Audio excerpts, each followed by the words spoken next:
Good morning. কেমন আছো তোমরা সবাই? আশা করছি সবাই ভালো আছো আর আমিও ভালো আছি।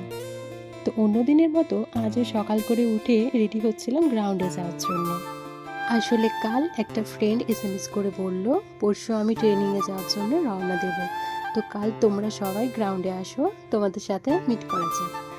তো আমিও দেখো সকাল সকাল রেডি হয়ে যাচ্ছিলাম গ্রাউন্ডে। তো তাই ভাবলাম এই স্পেশাল মুহূর্তগুলো তোমাদের সাথে শেয়ার করি। তো তারপরে আমার রুমমেট আমাকে প্রচুর হাসাচ্ছিল। তারপরে এই যে দুজন মিলে বেরিয়ে পড়লাম গ্রাউন্ডে যাওয়ার জন্য। তো আমাদের রুম থেকে গ্রাউন্ড খুব একটা দূরে না, তো এই যে পৌঁছে গেছে। এই যে আসছে আমাদের সিআইএসএফ ম্যাডাম, চলে এসছে। বাবা, তো আমরা সবাই একসাথেই গ্রাউন্ডে আসতাম। তো এই যে আমাদের ম্যাডামের সিআইএসএফ এ হয়ে গেছে।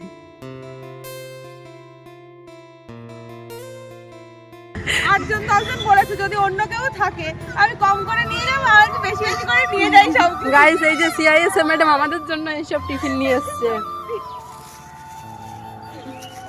বাহ, আমরা অনেকেই একসাথে গ্রাউন্ডে আসতাম। তো এখানে কিছু জন নেই, তো খুব মিস করব আমাদের সিআইএসএফ ম্যাডামকে। সত্যি বলতে এদের সাথে রক্তের সম্পর্ক না থাকলেও এদেরকে খুব নিজের মনে হয়।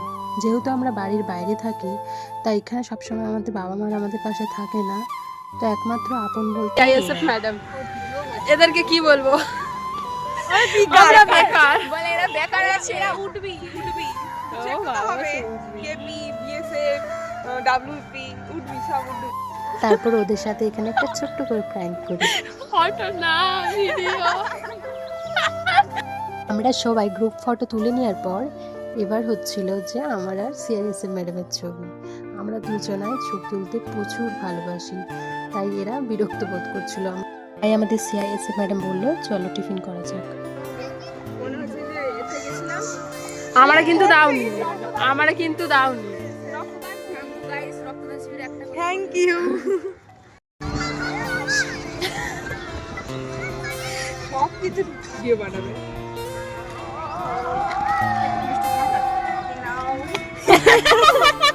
কে বলে হ্যাঁ? কি বলছে, কি বলছে? আমি বলি মিষ্টি তুমি খাও না, তো বলছে হ্যাঁ খাই। হাফুরে জ্যাকেট পরে ভাবলাম ওই বড়টা করে মধ্যে দিয়ে আসবো, দুটো কলা দুটো লাগবে। তা ভাবলাম আগে যাই, অনেক দেরি হয়ে যাবে। আমাদের সবার হয়ে গেছিল। তারপর আমাদের সিআইএসএফ ম্যাডাম বললো চলো ওখানে কিছু বাচ্চা রয়েছে, ওদেরকেও কিছু দিয়ে আসি।